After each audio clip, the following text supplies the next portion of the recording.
there. So I was watching one of Dan Wooten's most recent interviews, and he had an interview with Lady C. And what I noticed in that interview, it's gotten pretty extreme. I mean, I've joked about it in the past, how Dan doesn't fact check Samantha, but generally those have been about things that it's just her ignorance, and he's not fact checking her ignorance. But at this point, he's not even stopping Lady C from outright lying and knowingly lying on his interviews. And so I just had to sit back and go over the interview. And I wanted to share with you just some of the examples so that you see how extreme this is. He is nowhere near a journalist at this point. And Lady C, her credibility is also being slowly but surely shot to hell. I mean, they're both being markled. Whether or not they realize it, I'm not too sure. But either way, let's jump into this, because there was a lot that really bothered me about the things that Lady C was saying.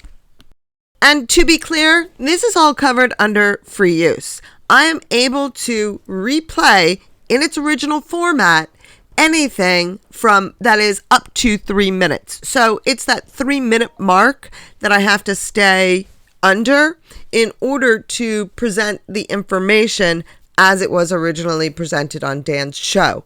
So I am going to be very careful to stick within those guidelines so that there's nothing that they can complain about or get any kind of a strike against me for including this information. If Dan and Lady C are just going to be Markle mouthpieces, then at this point, that's information they just need to disclose to us. This interview was presented on Dan Wooten's channel on December 28th. And as I said, I'm going to do my best to keep it in its original format. And there should not be anything wrong with that, because I can present up to 3 minutes unaltered. 2024, and this is really hard to believe given their past few years, actually became a new low for Harry and Meghan, the Duke and Duchess of Sussex. Lady Colin Campbell, what was Harry and Meghan's lowest low of the year? And I know there are a lot for you to choose from. Shall we start with Harry? Yeah, let's start with Harry. What was Harry's worst moment? Well, Harry's worst moment was, without a doubt, failing to retract the absolutely dreadful claim that Meghan set up in amidst Scabies' book Endgame, and the lengths to which they went to get out the accusation that the two racists were the King and Catherine. And I think his lowest moment isn't that happened, because there is some doubt, in my mind at least, as to whether he would have colluded with the revelation being made in the way it was made. I think that has Meghan's fingerprints all over it. I'm not sure it has Harry's. I could be giving Harry more credit than he deserves, but I think that's Meghan. But he has not once said, sorry, that's not true. He has allowed the accusation to stand. Of course, the fact, please, Dan, get rid of that glassy plastic face. I mean, it's bad enough that we have to look at Meghan, but to look at her clone, please.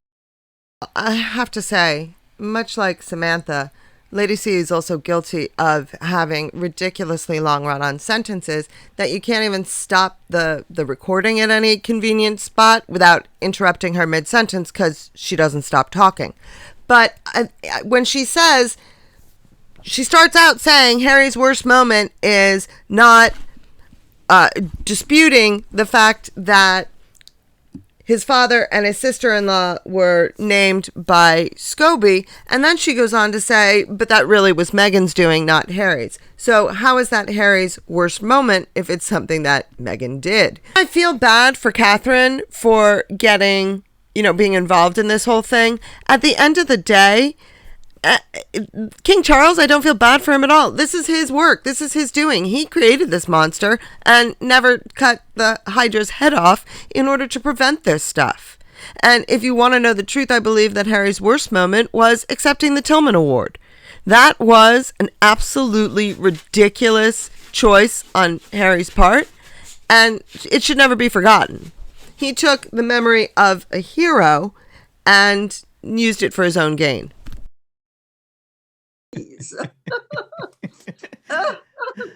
Sorry about that. There's a little Christmas present for you. Well, yes. Yeah, but this wasn't a coincidence. Of course it wasn't a coincidence. I mean, Omid Scobie, that very odd little man, his credibility has been completely dashed this year, because you remember when Catherine was about to reveal to the world her cancer diagnosis after all of that bullying from the Sussex Squad, he actually launched a countdown clock on X. And that shows you what type of cretinous, low-life individual we are dealing with, right? Imagine that. Imagine knowing someone's about to announce they've got terrible cancer, something that we knew, but we respected Catherine's decision to go in her own time, and he posts a countdown clock. It's just vile.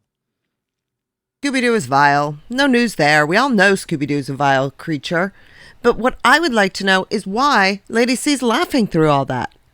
She's literally sitting there giggling like a schoolgirl while Dan Wootton is talking about Catherine announcing her cancer diagnosis. I'm going to play that again, only zoom in on Lady C, so you can actually see what she's up to here. Well, yes. Yeah, but this wasn't a coincidence. Of course it wasn't a coincidence. I mean, Omid Scobie, that very odd little man, his credibility has been completely dashed this year, because you remember when Catherine was about to reveal to the world her cancer diagnosis after all of that bullying from the Sussex Squad, he actually launched a countdown clock on X.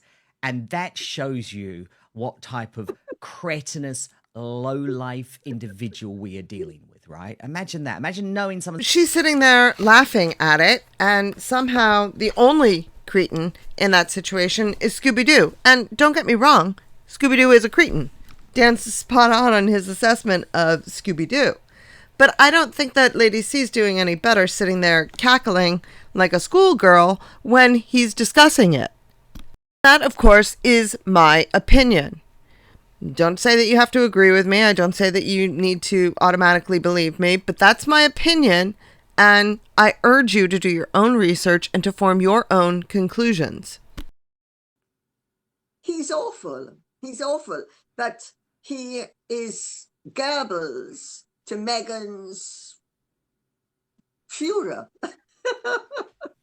But it's not behooved him.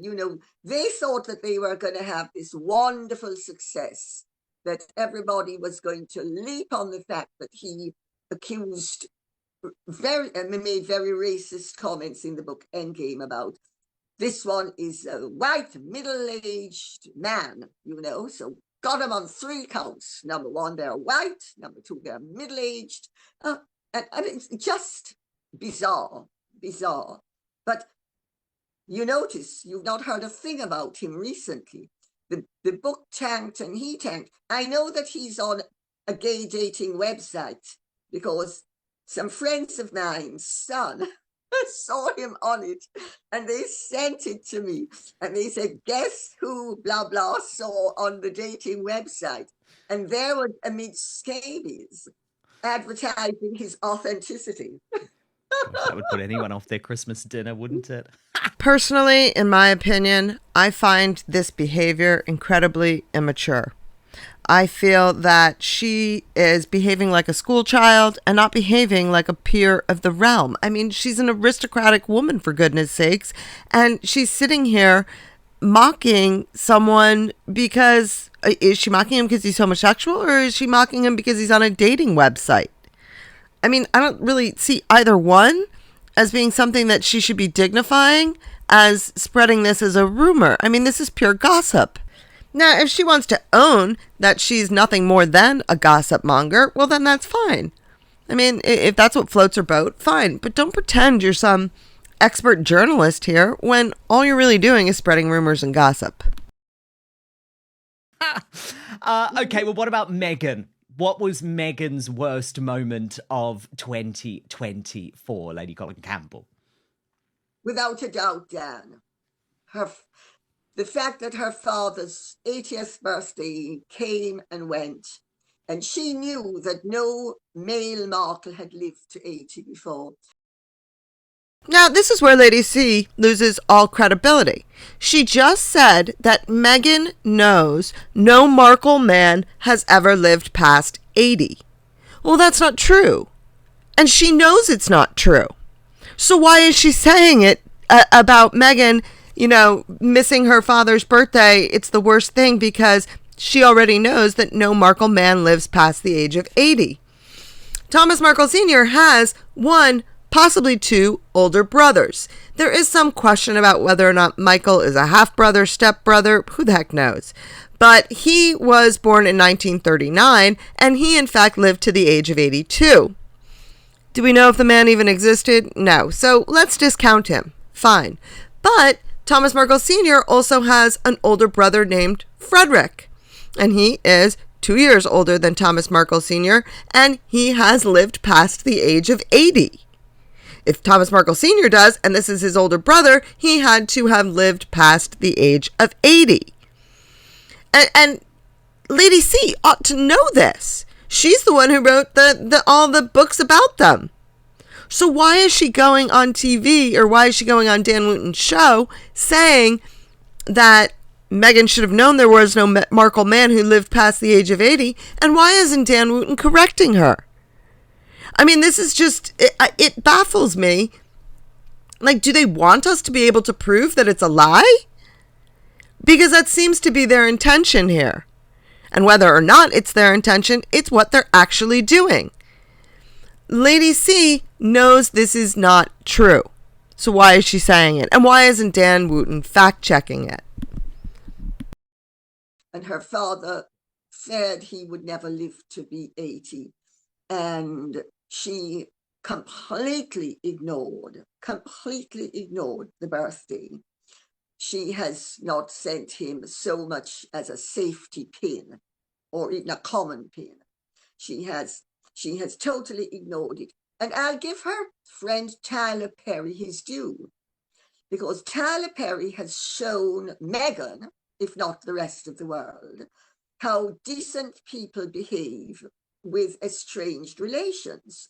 Because Tyler Perry's father, official father, who used to mistreat him when he was growing up, even after Tyler Perry discovered that he's actually not his biological father, he still supports him. He won't speak to him, but he's got him a house, he gives him an income. And so Tyler Perry has shown, when you have been abused by your father, you still honor and respect the relationship. But Meghan hasn't done that. So is Lady C saying right here that Thomas Markle Sr. abused Meghan and Meghan should still support him? Is that the analogy she's making here? Because she's saying Tyler Perry supports the father that abused him. So Meghan should do the same, as Tyler Perry is right to do that and is right to respect that relationship. So she's saying that whatever Thomas Markle Sr. did, Meghan ought to still be supporting him. I find that baffling. And I also find it strange that this is the venue that Lady C chooses to share with us the fact that Thomas Markle Sr. did indeed abuse Meghan. Because that's what she's doing. That's what she's saying right there. Making an analogy between Tyler Perry's treatment of his stepfather who abused him and Meghan's treatment of her father. And so the logical conclusion is that for those two things to be analogous, Meghan's father would have had to have abused her. Interesting, right? Meghan has taken everything she could from a loving father who literally bankrupted himself so that her dreams would be realized. And she has totally ignored any obligations that she, as a decent human being, would have to her father. And the whole thing, it has been such a stitch up, as you will know only too well, because I mean, Thomas Markle Sr. basically believes that he was set up by Meghan from the word go. You know, the whole Jeff Rayner thing is highly suspicious, because Jeff Rayner works with and worked with Meghan before, during and after the setup with her father. And Jeff Rayner is the one who got in touch with Samantha to suggest and gave Samantha various undertakings. And Samantha talked her father into restoring his reputation. And if the whole thing was a massive stitch up and setup, but even if it hadn't been, what's so terrible about somebody who is being traduced trying to restore his dignity? Now, I have to wonder why it is that they work so hard to push this narrative that Samantha was led astray by the photographer. I mean, Samantha has gone on publicly on interviews and whatnot and said, I was the one that told my father to do this. But then somehow she's also always given a free pass for that decision. And I don't understand it. I mean, she's the one who set up those photos of Thomas Markle Sr. So what difference does it make whether or not those photos were originally set up by Meghan? I mean, it seems that both of them were doing some sort of setup. It's just a question of who the victim was. In Samantha's story, it was set up by Meghan with Thomas Markle Sr. as the victim, but in Meghan's point of view, it was Samantha setting it up, and Meghan is the victim. I mean, do they not see how similar they are? And why is Lady C so intent on pushing all aspects of the Markle narrative? Well, because unless she does, her book loses all credibility. She is invested, literally, in the Markle narrative being believed, because that's one of the primary sources. They are the primary source of her books. That's a conflict of interest right there. And that's why I have such a problem with Dan giving them this platform to say whatever the heck they want, and he doesn't do anything to fact check it. And I am more than willing to say, that most of this is my opinion. Do your own research, form your own conclusions. But the problem is, when it comes to something like Thomas Markle Sr. has an older brother who's past the age of 80. That's not something that's a matter of my opinion. That is a fact, and it is a fact that Lady C didn't include that in her narrative. That's what I mean by fact checking. Why isn't Dan saying, oh wait, Lady C, are you forgetting about Uncle Fred? They don't seem to care, because they want their narrative out there regardless of any of the actual facts. Frequently, you will hear Dan and Lady C say that they are experts in this area, that they are experts on the situation. Well, they're really not experts on the situation if the basic facts, such as, Uncle Fred exists, is something that they can't remember and include in their interviews. And is that enough to discard a loving father? So I think Meghan's shown us, and Tyler Perry is a perfect foil, that because he's supposed to be good friends with Meghan, in quotes, but he has shown us and shown up Meghan, because there's no excuse for the way she has behaved towards her father. I think there's a very good reason, because she couldn't maintain the false facade that she has presented to Harry and have a relationship with her father. That's the reality of the situation. Now, how come Lady C isn't like the rest of us and she doesn't have to say, in her opinion or speculatively, I think that Meghan didn't want her father to meet Harry because she couldn't maintain the lies? How come she can say that with complete immunity? Because if you ask me, it seems that Lady C is just assuming that. Now, I'm no fan of Meghan's, far from it. I think she's an evil demon. But that doesn't mean I can't see that, I don't know why it is that she didn't want to have a relationship with her father. Do I think she was right? Absolutely not. I think it's ludicrous. I don't think any adult just cuts people off that way. But I also see that there are a lot of things that the Markle clan continues to do that would continue to alienate Meghan if she was already alienated from her father. They don't seem to care that the more they do this same thing, the less likely it is that Meghan is ever going to come around. And Lady C pushing this narrative just makes it worse. I mean, tell them to sit down and be quiet for a little while, and you might actually improve the relationship between Thomas Markle Sr. and his daughter. But none of them will do it. Lady C won't, Dan won't, Thomas Markle Jr. won't, Samantha won't. No one will just sit down and shut up for a little while because they make money off of it. I mean, it's possible, I don't necessarily think so, but I guess anything is possible, that Meghan is sitting there saying, God, I just want them to stop talking so I can go talk to my father. For all we know, that's what she's thinking. She wants her father back and she can't talk to him because whenever she does, Lady C is going to be there, or Dan Wootton's going to be there, or Samantha's going to be there. I mean, you got to look at it from her perspective too. Lady C, that is a fascinating potential theory that actually Meghan wanted Thomas Markle to fall before the wedding. She wanted to be able to accuse him of working with the paparazzi because for Harry, she had manipulated Harry to the point where Harry would have decided that was a sort of terrible act that deserved Thomas to be thrust out. Yes. I think she orchestrated the whole thing. Well, her family thinks she orchestrated the whole thing as well. But I thought that she had orchestrated, if not the whole of it, she had opportunistically used it. I thought this before I knew the family.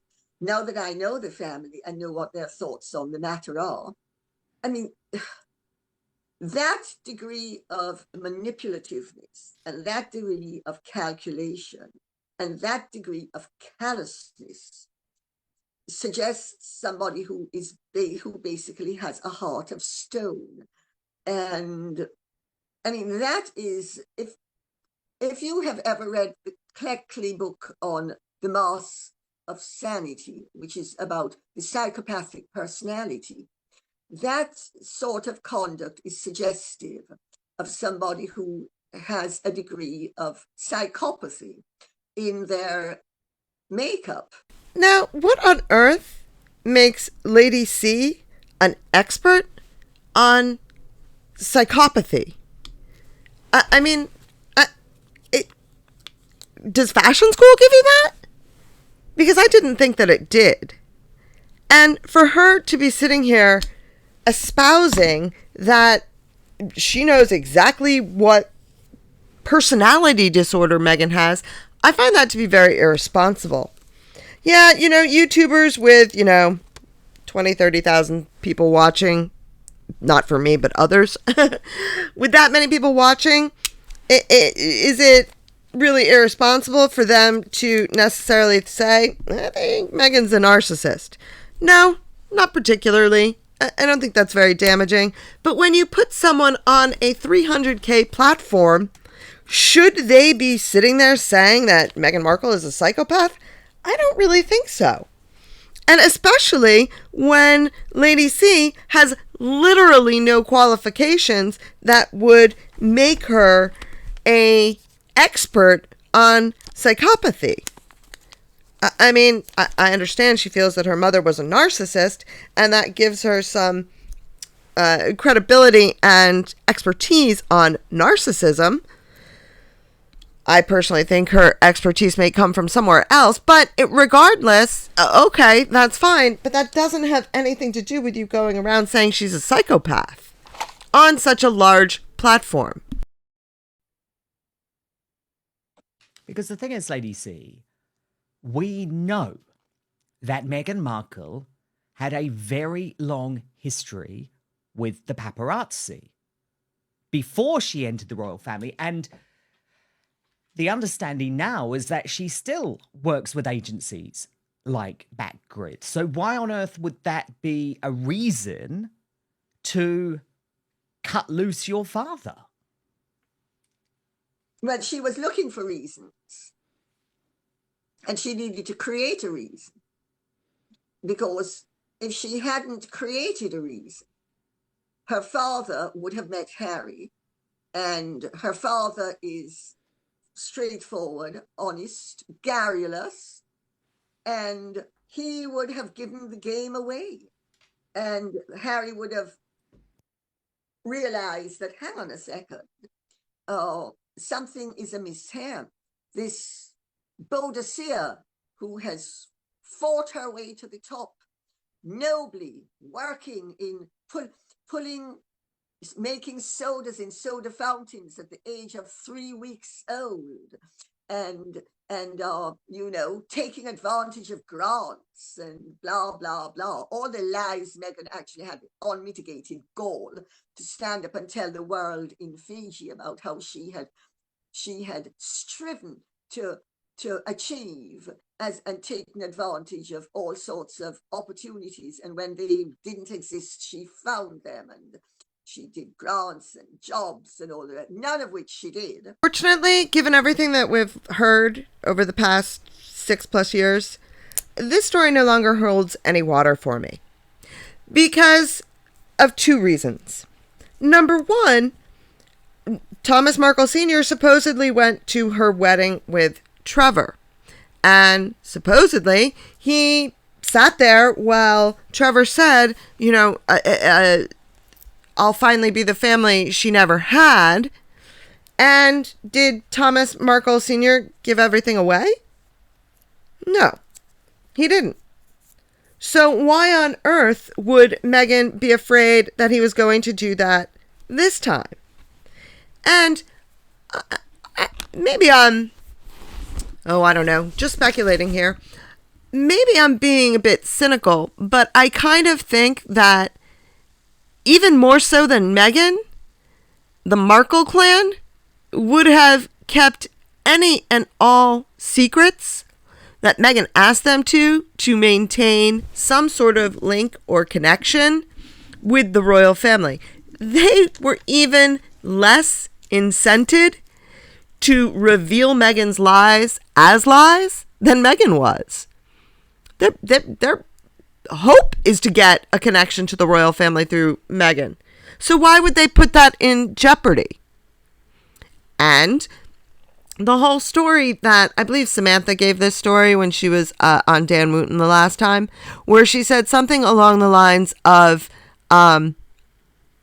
you're at a wedding and the booze is flowing freely and people might reveal things, just in passing, talking family stories and blah, blah, blah.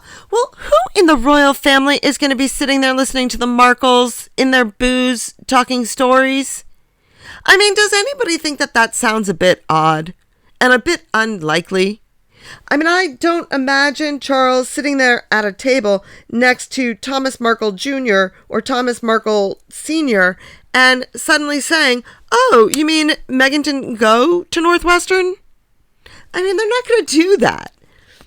I mean, the very idea that is why they think Meghan refused to have her family at the wedding Like, it's just become a bit ridiculous. And the more you think about it, something that we accepted as kind of right off the bat, because we accepted the Markles as being honest people, we accepted that, that could be a reason why she's trying to hide the family away.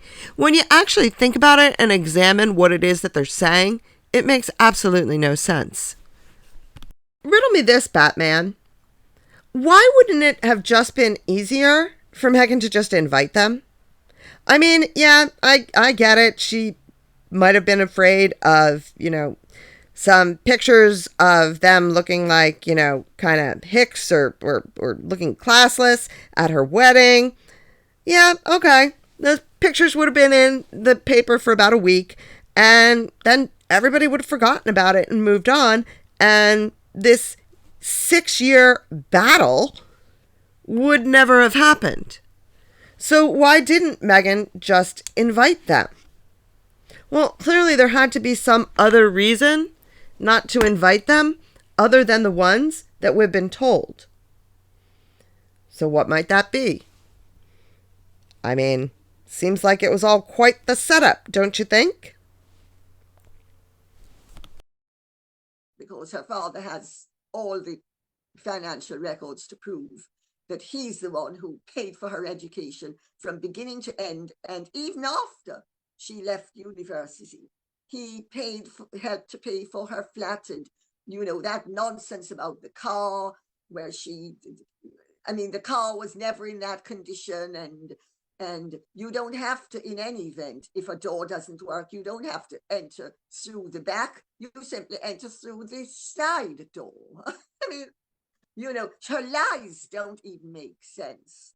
Why on earth does anybody care about whether or not she said she used to crawl in through the back of her car? I mean, the fact that this is something that the Markles continue to harp on, I think that's more bizarre than the fact that Meghan said in a story where she's trying to, I don't know, make a story that sounds good for a speech. I mean, who cares?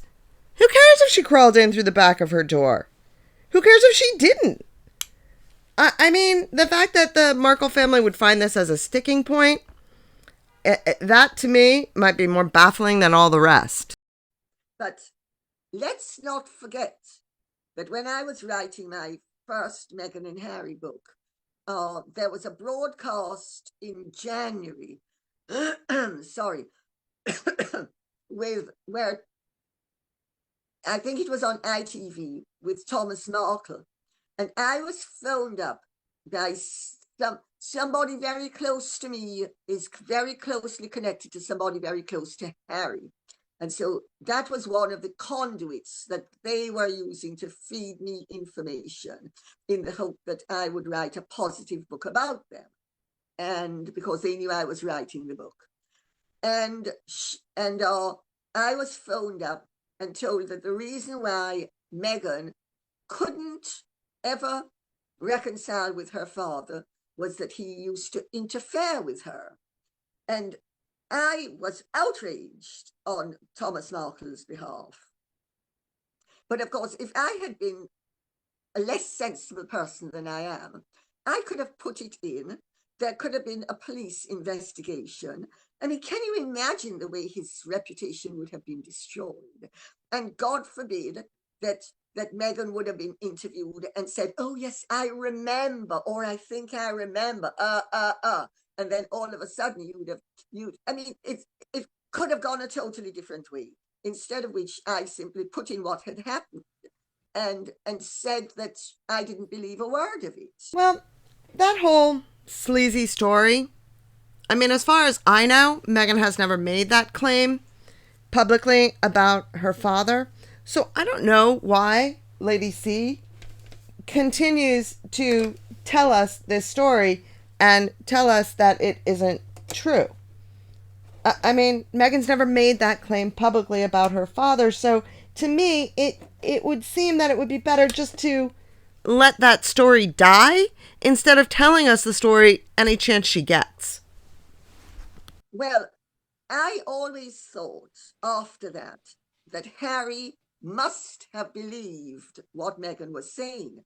But then in the Netflix documentary, you could have bowled me over with a feather when Harry said, "But for me, Meghan would have a relationship with her father." That told me then and there that Harry knew that her father had never interfered with her, because why would Harry have destroyed the relationship, Harry's existence? Because if what I had been fed was true, whether Harry existed or not, Meghan wouldn't have wanted to have a relationship with her father. Do you see what I'm getting at? Totally. I totally see what you're getting at. And we have to remember, Lady C, that she had published publicly the most glowing tributes to Thomas Markle, including on Father's Day. So it doesn't make any sense to suggest that she had somehow turned on Thomas, because she really hadn't. I mean, yes, Samantha has made it clear that when she became famous, she was embarrassed about her family, but she still publicly had a relationship with her father. Saying this with his only source being Samantha and presumably Thomas Jr. and maybe even Thomas Sr. But he's assuming that their side of the story is the only side of the story. And let me tell you, wasn't that the issue with the Depp Heard thing that got Dan Wootton into so much trouble? Because he said that Amber Heard's story was the true story? I mean, doesn't he learn any lessons from his rather large screw-up? Seems not. Instead, what he does is he comes and he goes ahead and he supports the idea from the get-go. And it's embarrassing that he would have so little regard for journalistic integrity, and he has it so shamelessly. He shamelessly doesn't care because he continues to do it. But the thing is, there are just so many lies, aren't there, about Meghan's past, which is why you can't trust anything. I mean, in his book, Andrew Morton also revealed the fact that she had actually been obsessed with Princess Diana and read his book about Princess Diana, was very touched by the funeral, had obviously been to Buckingham Palace, but she managed to convince Harry that she knew absolutely nothing about the royal family and was in the same room as Prince Andrew and didn't even realise who he was. And you know what's amazing to me? That you have never once wondered who it is that taught, influenced, led to Meghan's obsession with Diana, and whether or not that's something she learned from her big sister. I mean, there's enough evidence that perhaps, not definitive, but perhaps Samantha was the one that taught Meghan all about Diana and the royal family, and that it did in fact come from Samantha, this odd obsession. And I love how Dan goes ahead and he puts out there the idea that Meghan might have read about Diana from Andrew Morton's book. Well, I mean, that's like waving a red flag in front of Lady C's face. What? Not from my book? Well, Harry rarely has to be thicker than anybody could ever have imagined, if he really believes any of that.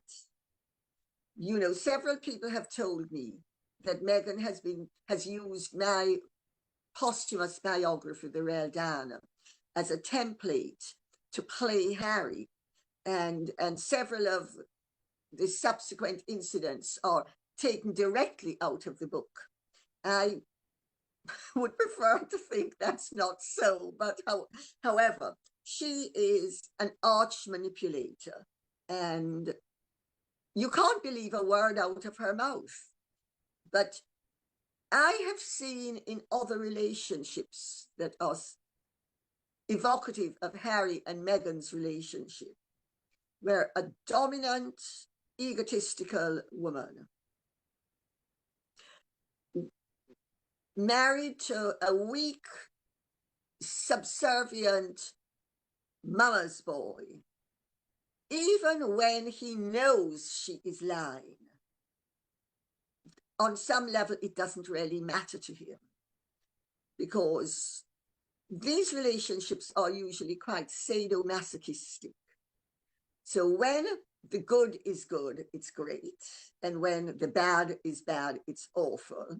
But the woman will if it's a mannequin as well, they will reel them in when their position is threatened by their behavior. And it's very befuddling. She can't seem to decide here if Harry is a victim or a perpetrator. Like, she seems to be going back and forth. Oh, so first of all, he's weak and he's being taken advantage of, but then he is a willing participant in Meghan's machinations. So which is it? You got to pick a lane, Lady C. Pick a lane.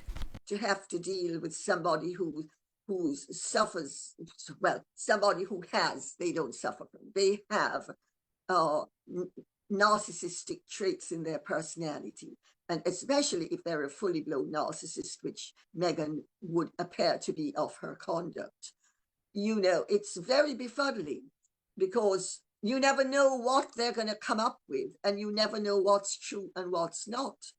And if you remain emotionally connected to them, you spend your life in a tumble dryer of befuddlement, really, because you don't know ever what's real and what's not. But as long as you are addicted to them, you are stuck with them. So, but Lady C, surely 2024 is going to go down as the year when Harry realised he had been played, because it's so interesting looking at those pictures previously of the pure joy, the ecstasy. As you say, he's an addict, or at least he was an addict. And now the sort of body language you get between this couple are reminiscent of the dying days of the marriage of Prince Charles and Princess Diana in the early 90s. After going on and saying how odd it is, how self-serving it is for Meghan to always be using this comparison to Diana, then they go and do it? Folks, you just can't make this stuff up. They're literally sitting here saying that, you know, she tries to make herself or make that comparison, and then when she doesn't, they do it for her. They can't stand to be around each other. Well, Dan, it's very convenient. It was very convenient, wasn't it, that Harry bowed out of the Tyler Perry Paley Award and went to New York to fulfill a promotional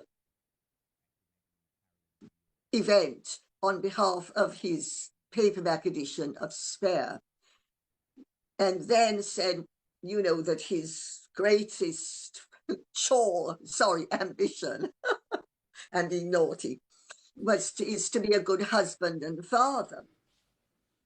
Well, why did he not even send a message to Tyler Perry?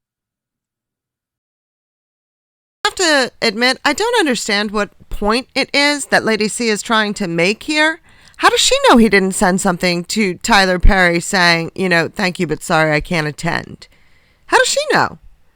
I mean, how bizarre. So I don't really know at the end there, the point that they were making, or maybe it's more that I know the point that they were making and I don't think they did a very good job making it. Either one. But you can see now why it is that there was so much throughout this interview that was very questionable in terms of whether or not they are the authorities to be talking about these things when they really have no basis or evidence or anything. And yet they keep rehashing this every month or two, saying, oh, here we go, here are more things that Megsy's done wrong, when they really don't have any evidence that she did anything wrong. So let me know your thoughts down in the comments. I look forward to hearing it. Thank you very much for listening. I hope you all have a great day filled with love, laughter, and of course, lots of dancing. And since I have an IQ of 154 and he most likely has one of 54, if that, I don't think there's anything wrong with my powers of discernment, while there's clearly a lot wrong with his. And aside from anything else, he's a blasted liar and a gutless creep. Dancing in the rain.